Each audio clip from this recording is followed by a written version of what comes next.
L'impeachment, la destitution, pardon. De Trump ? Ou de Macron, de qui tu veux. Donc c'est le référendum révocatoire, voilà. La possibilité de révoquer. Ben ça c'est un des sujets des ateliers constituants, c'est un de nos sujets les plus récurrents. Il y a 4 référendums d'initiative populaire imaginables. En tout cas, nous on en a imaginé 4. Le référendum révocatoire, c'est-à-dire la possibilité pour le peuple, pour une partie du peuple, pour 1% du peuple ou un demi% du peuple, c'est à nous de décider justement en atelier combien de gens vont... Au Venezuela, c'est 20%, c'est trop. Chavez, il a décidé que si 20% des gens voulaient déclencher un référendum, ils pouvaient. Et ça a eu lieu pourtant. Hein.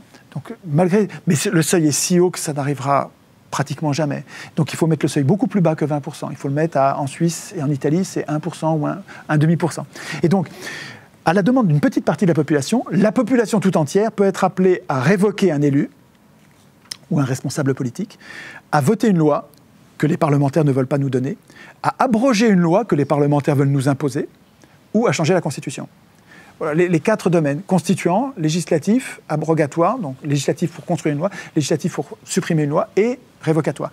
Et révocatoire, ça me paraît le b.a.-ba de la démocratie représentative, mais faites attention, quand je dis ça, je ne suis pas un escroc. Je pense à une vraie démocratie, vraiment représentative, donc dont nous aurions écrit nous-mêmes les institutions, peut-être nous-mêmes, nous aurions écrit nous-mêmes les modalités de contrôle, les punitions, les assemblées tirées au sort qui mènent les contrôles.